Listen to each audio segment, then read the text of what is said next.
মন দিয়ে শুনেন, আমল কেন নষ্ট হয় এর 11টা কারণ আমরা এখন জানবো। বলেন তো আমল নষ্ট হওয়ার কয় কারণ? 11 কারণ। 1 নাম্বার, আল্লাহর কোনো আয়াতকে অস্বীকার করলে আমল নামা বরবাদ। বলেন তো আল্লাহর কোনো আয়াত অস্বীকার করলে আমল নামা কি হবে? বরবাদ। সূরা আলী ইমরানের 21 নম্বর আয়াতে আল্লাহ বলেন, ইন্নাল্লাযীনা ইয়াকফুরুনা বিআয়াতিল্লাহ ওয়া ইয়াকতুলুনান নাবিয়্যিনা বিগাইরি হাক্কিন ওয়া ইয়াকতুলুনাল্লাযীনা ইয়া'মুরুনা বিল কিসতি মিনান নাস ফাবাশশিরহুম বিআযাবিন আলীম। যারা আল্লাহর আয়াতকে অস্বীকার করে, যারা নবীদেরকে অন্যায়ভাবে হত্যা করে, যারা তাদেরকে হত্যা করে, যারা মানুষকে ন্যায়ের আদেশ করে, ইনসাফের আদেশ করে, আল্লাহ বলেন উলাইকাল্লাযীনা হাবিতাত আমালুহুম ফিদ দুনিয়া ওয়াল আখিরাহ। তারা ওই সমস্ত মানুষ যাদের দুনিয়া আখিরাতে আমল নামা সব বরবাদ। তাহলে মনে রাখবো, আমল করার পর আমি 1000 আমল করলাম, আল্লাহর কোনো আয়াত অস্বীকার করলে আমল নামা বরবাদ। আমল নামা নষ্ট হওয়ার 2 নম্বর কারণ, বলেন আখিরাত অস্বীকার করলে আমল নামা বরবাদ। বলেন তো সবাই।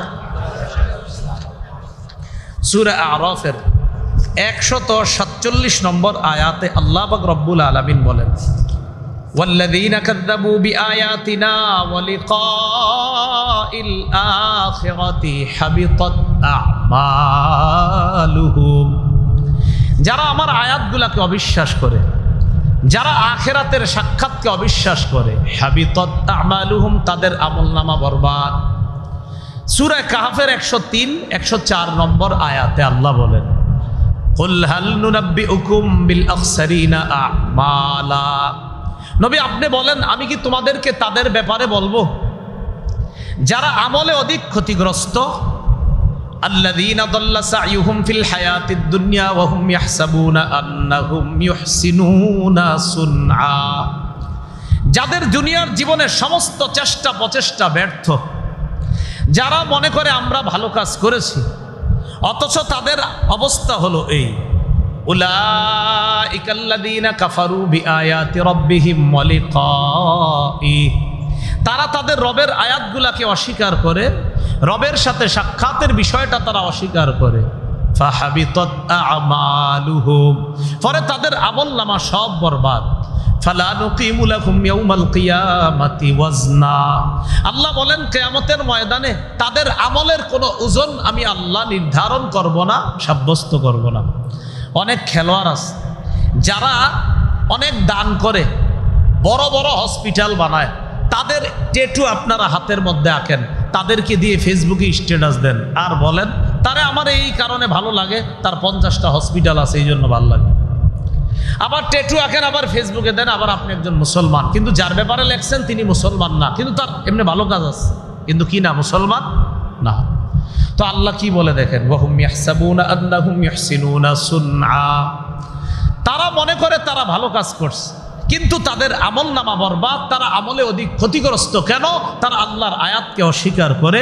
এজন্য যত ভালো কাজ করবে তাদের এই ভালো কাজের কোনো ওজন কিয়ামতের ময়দানে আমি আল্লাহ নির্ধারণ করব না। বলেন নাউজুবিল্লাহ। তাহলে 2 নাম্বার, আখিরাতকে যদি কেউ অস্বীকার করে তার আমল নামা বরবাদ।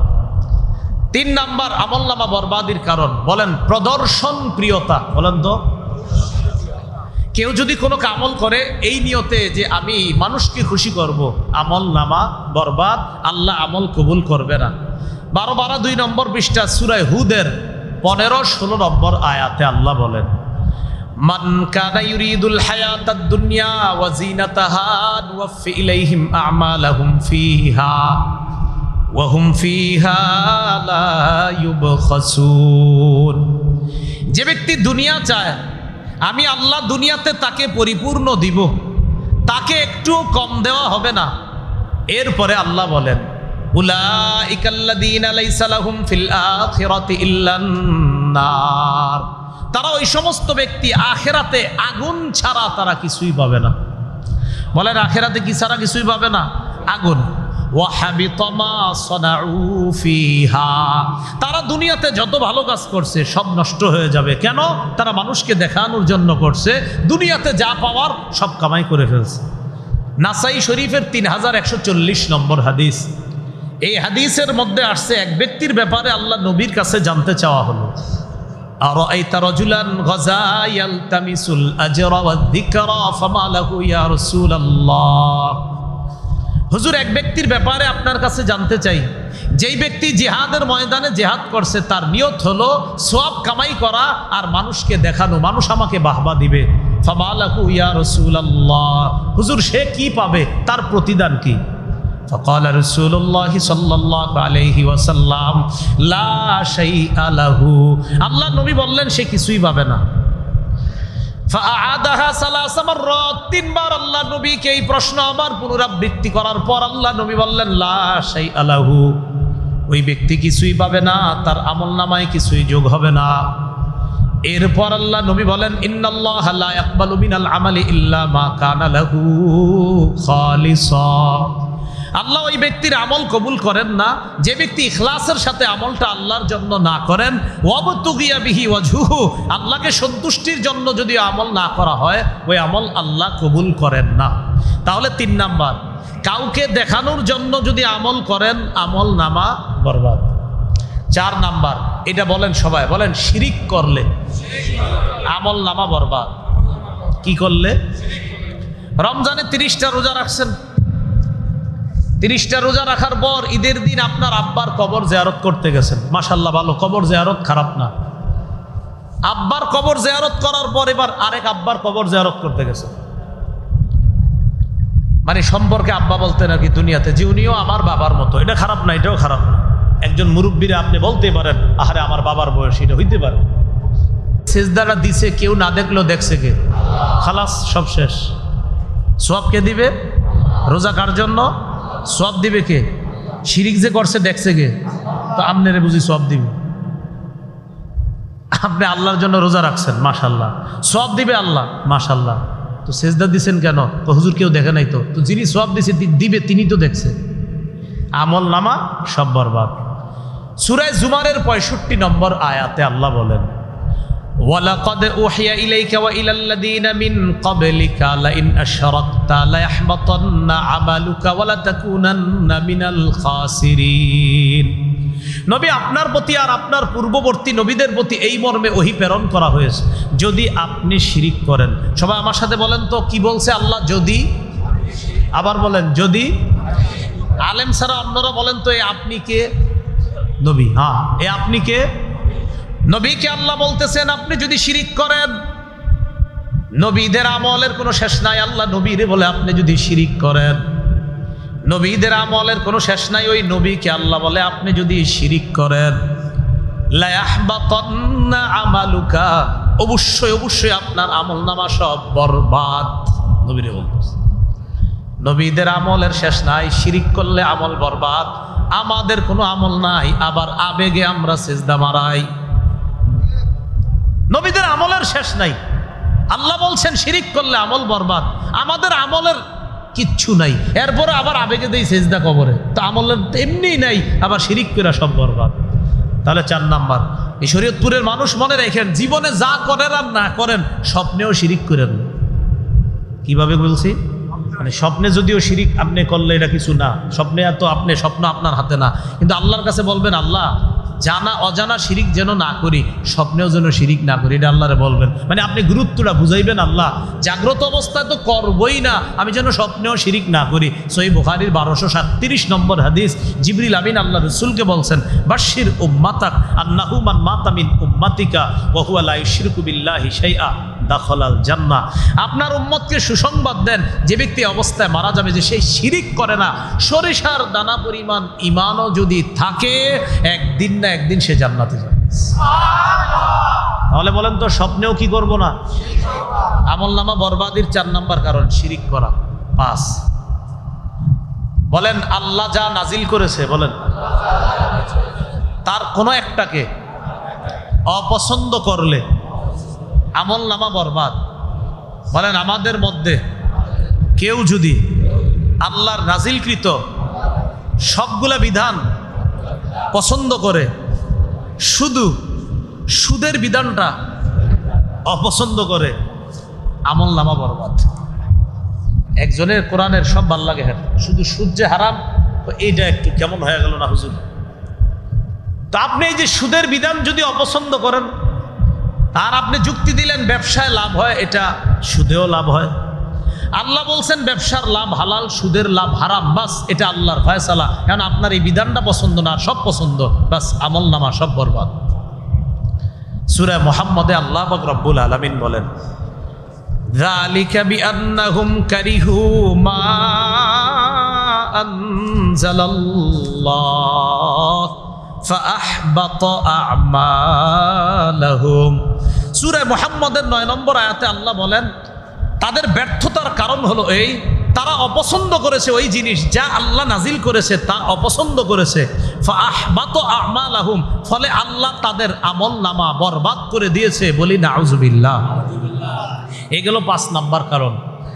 আমল নামা বরবাদির 6 নাম্বার কারণ বলেন, আল্লাহকে অসন্তুষ্ট করে। বলেন, এমন কোন জিনিসের অনুসরণ করলে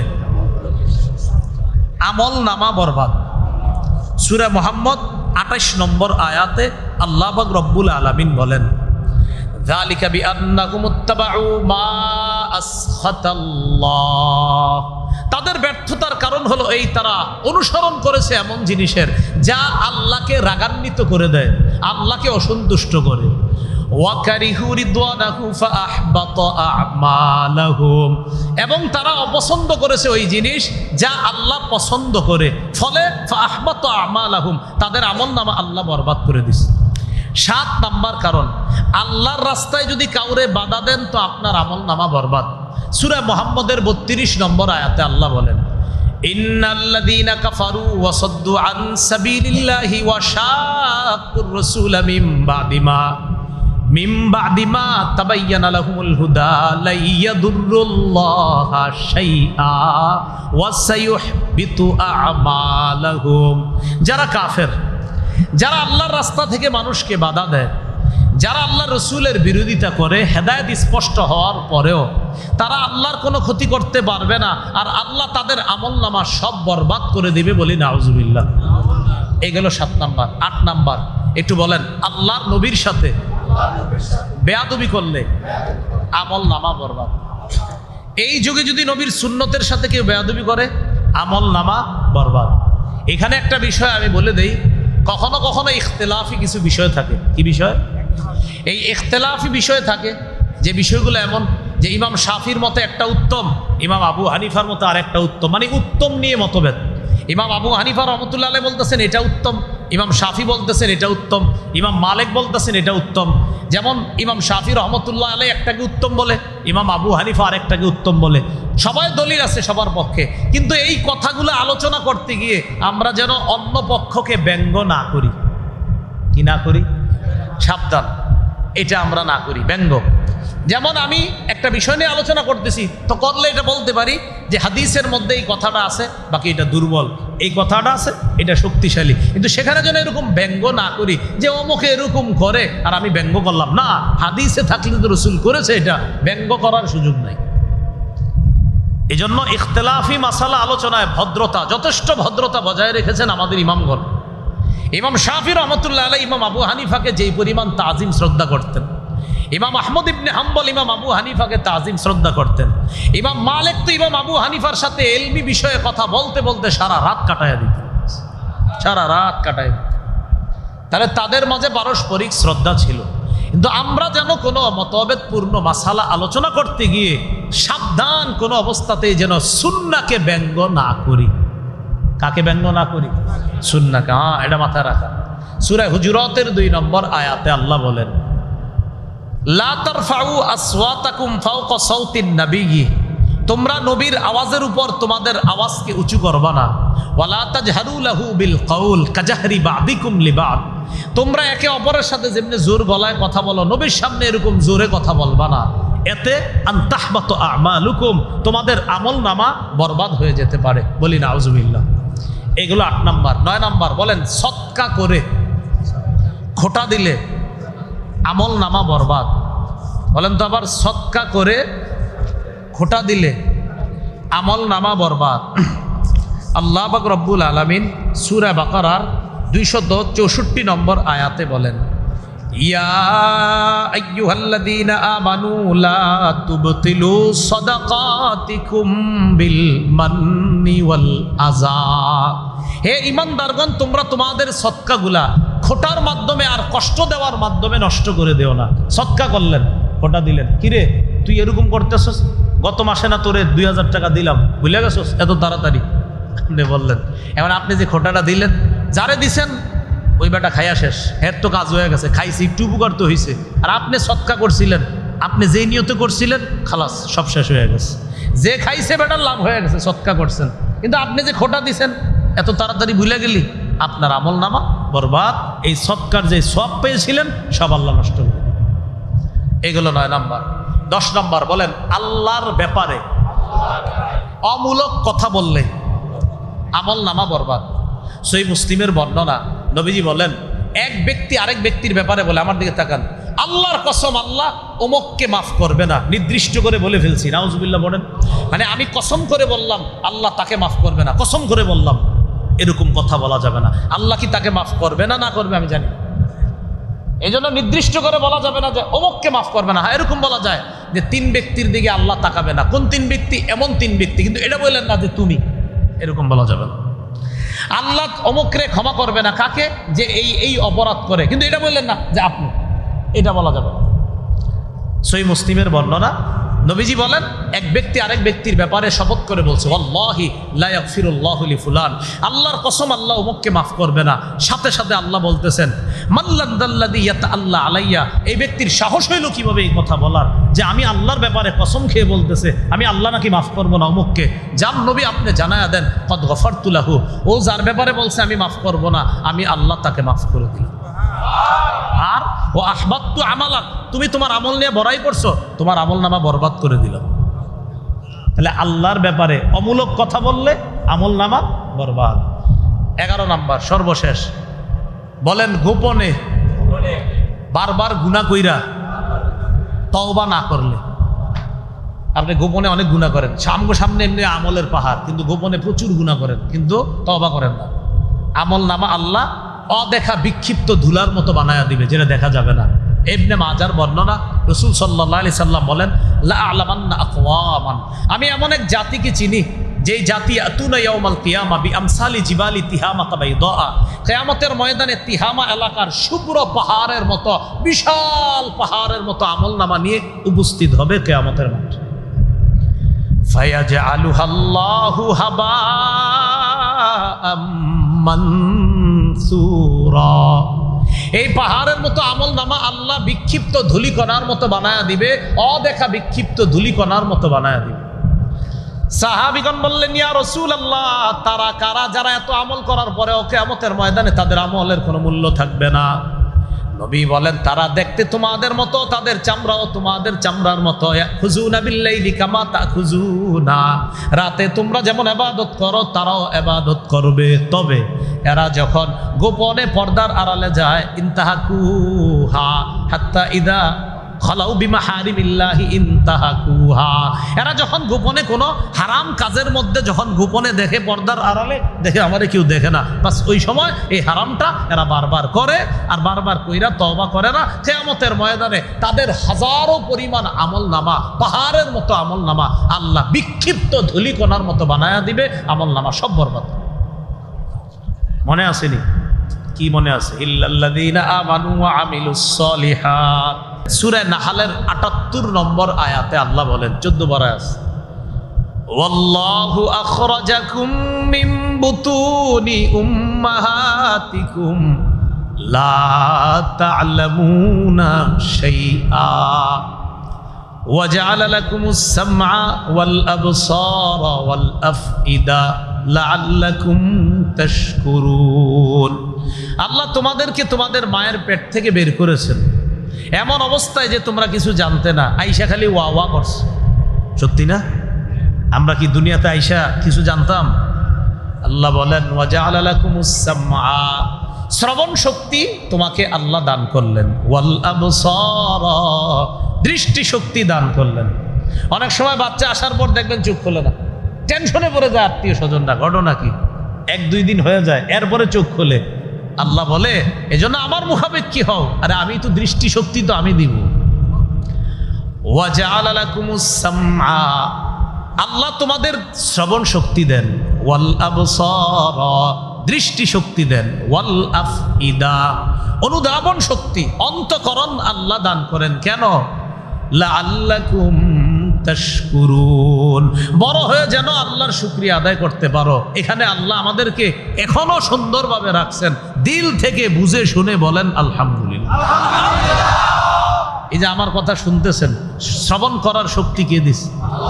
আমারে দেখতেছেন, কে দিছে শক্তি?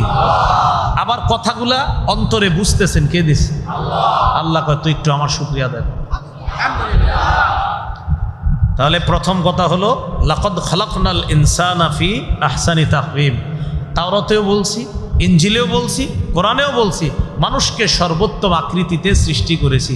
এখান থেকে আমরা আলোচনায় আসলাম, আমরা কিছুই ছিলাম না, ওই কিছু না থেকে আল্লাহ আমাদেরকে এই যে কিছু বানাইছে। সুবহানাল্লাহ। এবার বলেন আমাদেরকে দুর্বল অবস্থা থেকে, বলেন বলেন দুর্বল অবস্থা থেকে শক্তিশালী বানাইছে। শক্তিশালী অবস্থার পর আল্লাহ চাইলে আবার দুর্বল হয়ে যাব, দুর্বল হওয়ার পর বৃদ্ধ হয়ে যাব, এরপর আল্লাহ যখন চাইবে মারা যাব।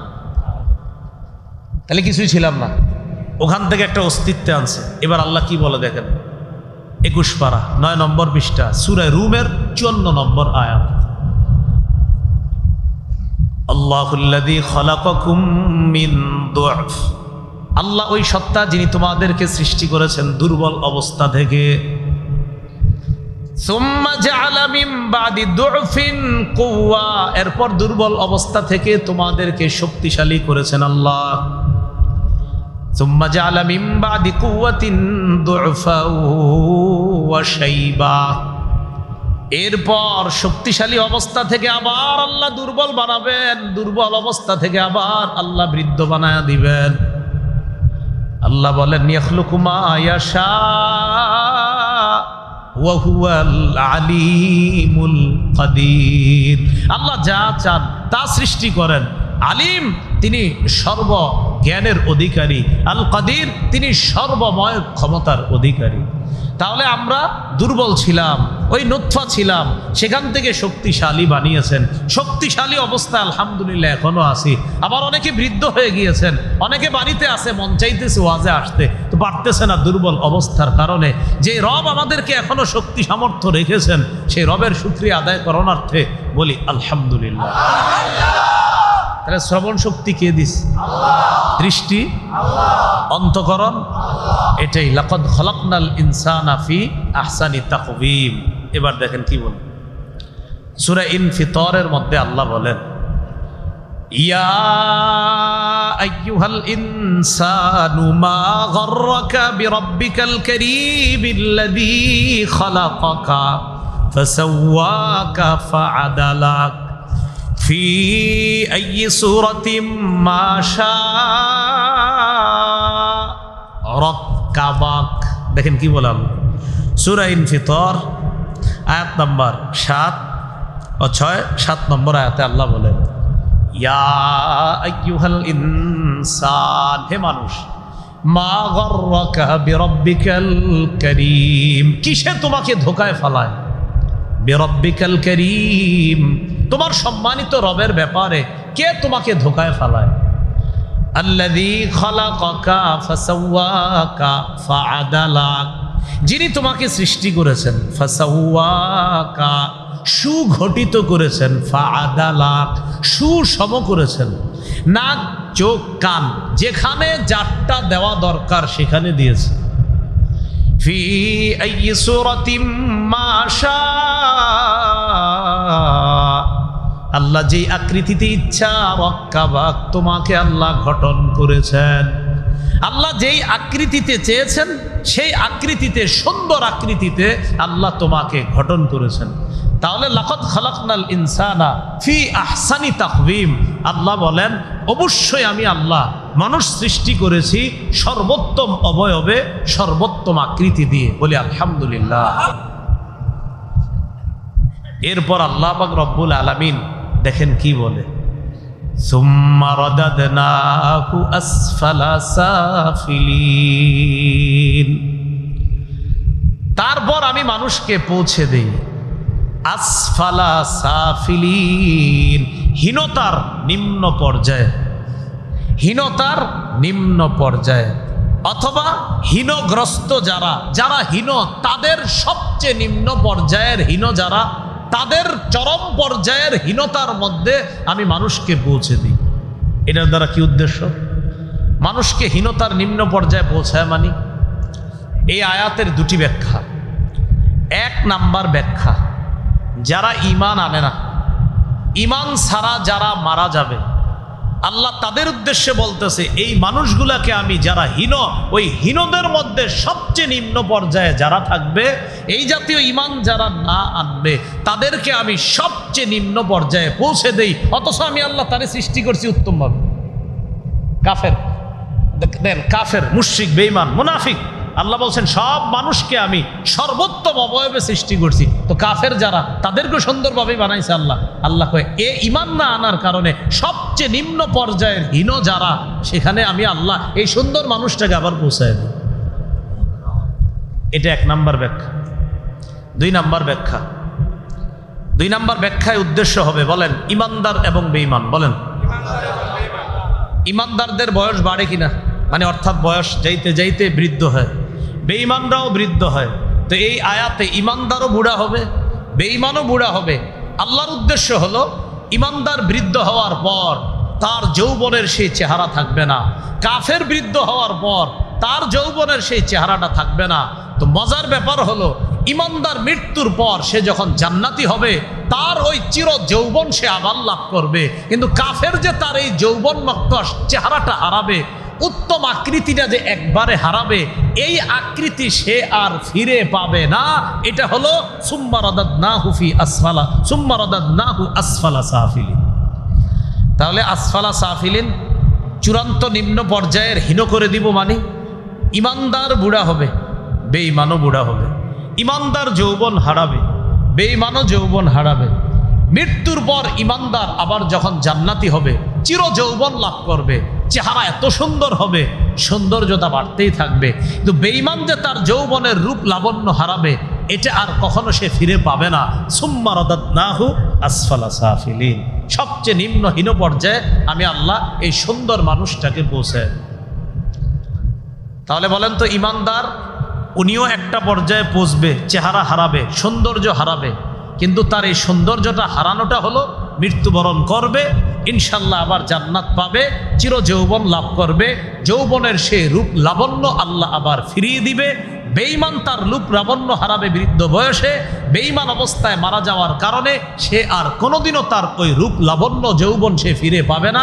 তাই সুম্মা রাদাদনাহু আসফালা সাফিলিন। এবার আল্লাহ কি বলে দেখেন, ইল্লাল্লাযীনা আমানু, খুব ভালো করে বুঝেন, তবে যারা ঈমান আনে, ওয়া আমিলুস সলিহাত, যারা ঈমান আনে, যারা নেক কাজ করে, তারা কখনো হীন হবে না। সুবহানাল্লাহ। হীন হলো তারা, যারা বেঈমান তারা চূড়ান্ত হীন পর্যায়ের হবে। একেবারে নিকৃষ্ট যাদেরকে বানাবো চিরদিনের জন্য, তারা হলো কাফের, তারা হলো বেঈমান। যারা হীন হবে না তারা কারা? ইল্লাল্লাযীনা আমানু, যারা ঈমান আনে, ওয়া আমিলুস সলিহাত, যারা নেক কাজ করে। আল্লাহ বলেন ফালাহুম আজরুন গায়রু মামনুন, ফালাহুম তাদের জন্য রয়েছে আজরুন গায়রু মামনুন, অফুরন্ত পুরস্কার। আমি আল্লাহ ওই ঈমান আর নেক আমল ওয়ালার জন্য ঘোষণা করলাম। আজরুন গায়রু মামনুন অর্থ অফুরন্ত পুরস্কার, যে পুরস্কার শেষ হবে না। এখানে অনেক কিছু বুঝার আছে, মন দিয়ে শুনেন। কোথায়? ইল্লাল্লাযীনা আমান। ঈমান কি? ঈমান কি জিনিস? এখন থেকে মন দিতে হবে। এতক্ষণ মনে করেন বেঈমান মুশরিকদের আলোচনা কিছু গেছে, এখন তো আমগো কথা আছে। বলেন আমরা আশাবাদী, বলেন আমরা আশাবাদী, আমরা ইমানদার। আশাবাদী, আশা রাখতে হয়, কারণ আপনার ইমান আমার ইমান কখন চলে যায় আসে। নবীজি বলছে শেষ জামানা ইমান আছে না নাই মানুষ বুঝবেও না। এই জন্য সবসময় আল্লাহর কাছে দোয়া করা, আল্লাহ ইমানের উপর রাখেন, ইমানের উপর রাখেন, হ্যাঁ এই দোয়া করা। কোরআনের আয়াতটা বেশি পড়া, ফাতিরাস সামাওয়াতি ওয়াল আরদ আনতা ওয়ালিয়্যি ফিদ দুনিয়া ওয়াল আখিরাহ তাওয়াফফানি মুসলিমা ওয়া আলহিকনি বিস সালিহিন। এই আয়াতটা সবাই বাসায় গিয়ে শিখে নেবেন, সূরা ইউসুফের 101 নম্বর আয়াত। অজু ছাড়াও পড়তে পারবেন মুখস্থ, আর কোরআন দেখা বললে অজু অবস্থায় পড়বেন। সূরা ইউসুফ, বলেন কোন সূরা? আয়াত 101, বলেন তো কত নম্বর আয়াত? 101 নম্বর আয়াত, হ্যাঁ 101 নম্বর আয়াত। আর 13 নম্বর পারা, আপনার 13 নম্বর পারার 6 নম্বর পৃষ্ঠা, হাফিজি কোরআন মাজিদ অনুযায়ী সূরা ইউসুফ 101 নম্বর আয়াত। বাসায় গিয়ে বিবিরে শিখাইয়া দিবেন, সন্তানদেরকে শিখাইয়া বলবেন এই আমল ডেলি করবা। বলেন আমার সাথে,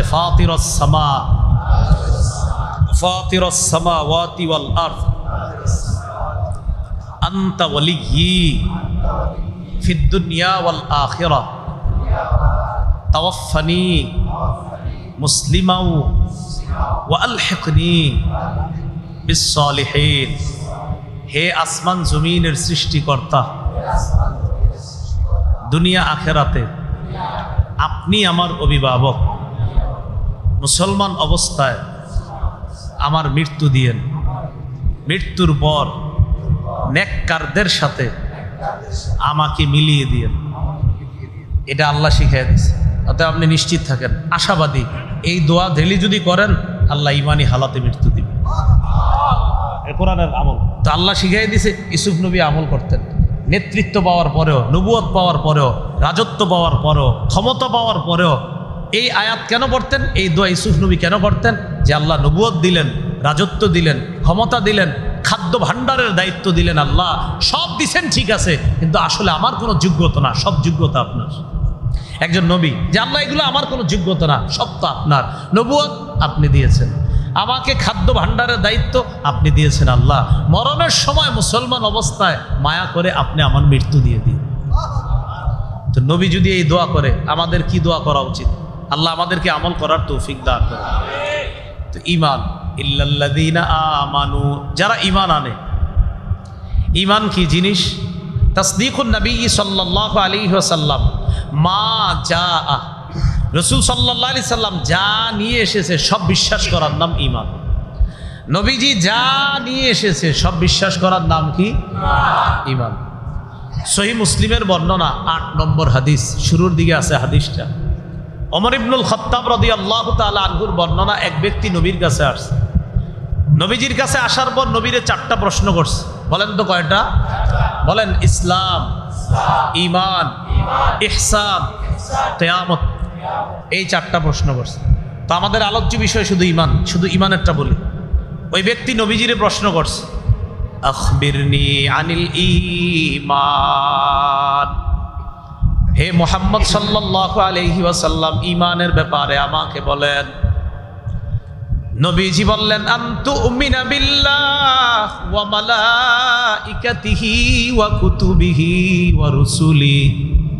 ঈমান হলো আল্লাহকে বিশ্বাস করা, ওয়া মালাইকাতিহি আল্লাহর ফেরেশতাদেরকে বিশ্বাস করা, ওয়া কুতুবিহি আল্লাহর সব কিতাবগুলা বিশ্বাস করা, ওয়া রুসুলিহি রসুলদেরকে বিশ্বাস করা, ওয়াল ইয়াউমিল আখির আখিরাতকে বিশ্বাস করা, ওয়াল বাসি বাদাল মাউত মরণের পর পুনরুত্থানকে বিশ্বাস করা, ওয়াল জান্নাতি ওয়ান নার জান্নাত বিশ্বাস করা, জাহান্নাম বিশ্বাস করা, ওয়াল হিসাব ওয়াল মিজান কিয়ামতের ময়দানে হিসাব হবে, এই হিসাব বিশ্বাস করা, ওয়াল মিজান দাড়ি পাল্লা আল্লাহ কায়েম করবেন, ওজনের পাল্লা, এই পাল্লা বিশ্বাস করা।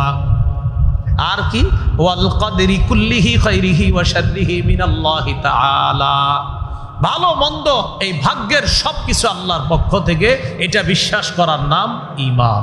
বলেন এগুলো বিশ্বাস করার নাম কি? ঈমান। আরেকটা ঈমানের বিষয় শুনেন।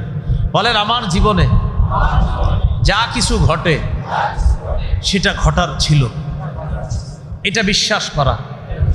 আমার জীবনে যা ঘটে নাই সেটা ঘটার ছিল না, এটা বিশ্বাস করা। এটার নাম কি? আবু দাউদ 4700 নম্বর হাদিস। উবাদা ইবনে সামিত রাদিয়াল্লাহু তাআলা আনহুর বর্ণনা। তিনি তার সন্তানকে বলেন, ইয়া বুনাইয়া ইন্নাকা লান তাজিদা তা'মা হাকীকাতিল ঈমান হাত্তা তা'লামা আন্নামা আসাবাকা লাম ইয়াকুন লিউখতিআকা ওয়া মা আখতাআকা লাম ইয়াকুন লিউসিবাকা। উবাদা ইবনে সামিত তার সন্তানকে বলে, হে প্রিয় সন্তান, তুমি ততক্ষণ পর্যন্ত ঈমানের প্রকৃত স্বাদ গ্রহণ করতে পারবা না যতক্ষণ তোমার এই বিশ্বাস না হবে তোমার জীবনে যা ঘটেছে সেটা না ঘটার ছিল না, সেটা ঘটার ছিল তাই ঘটেছে। আর তোমার জীবনে যা ঘটে নাই সেটা ঘটার ছিল না তাই ঘটে নাই, এটা যতদিন বিশ্বাস না করবা ততদিন ঈমানের প্রকৃত স্বাদ তুমি গ্রহণ করতে পারবা না। তাহলে আবার বুঝেন, আমার জীবনে যা ঘটেছে সেটা কি ছিল? ঘটার। আমার জীবনে যা ঘটে নাই সেটা ঘটার। এটা বিশ্বাস করার নাম ঈমান। বলেন, এটা বিশ্বাস করার নাম ঈমান। এবার আসেন, ইল্লাল্লাযীনা আমানু, যারা ঈমান এনেছে। এরপরে আল্লাহ কি বলেন? ওয়া আমিলুস সলিহাত, যারা নেক কাজ করে। গুরুত্বপূর্ণ কথা এখানে। বলেন তো, যারা কি করে? হীন মানুষ না, যাদেরকে আল্লাহ নিচু শ্রেণীর অন্তর্ভুক্ত করবে, যাদেরকে সবচেয়ে নিম্ন পর্যায়ের বানায়া দিবে, এরা কাফের বেঈমান। তবে দুই গুণওয়ালাদেরকে আল্লাহ সেখানে বানাবেন না, ওই জাতীয় পর্যায়ের মানুষ আল্লাহ বানাবেন না। কয় গুণওয়ালা মানুষ? 1 নাম্বার ঈমান, 2 নাম্বার নেক কাজ। নেক আমল আমরা তো করব। এখন কথা হলো, এই নেক আমল যারা করব, করার পর আমল নষ্ট করা যাবে না। বলে, নেক আমল করার পর কি নষ্ট করা যাবে না? 1 নাম্বার ঈমান, 2 নাম্বার নেক কাজ। এই নেক কাজ করার পর আমল নষ্ট করা যাবে না। আপনাদের এলাকার একজন নারী সুতা পাকাইছে, এইভাবে সুতা পাকাইতে পাকাইতে এই সুতাটা পাকানোর পর আবার সুতাটা টুকরা টুকরা করে ফেলছে। এখন বলেন, তার কষ্টের কোনো মূল্য রইল? কষ্ট করে সুতা পাকানোর পর এই সুতা টুকরা টুকরা করে ফেললে যেমন কষ্টের কোনো মূল্য থাকে না, কষ্ট করে আমল করার পর কেউ যদি ওই আমলটা নষ্ট করে দেয় তাহলে সেই কষ্টের কোনো মূল্য থাকবে না।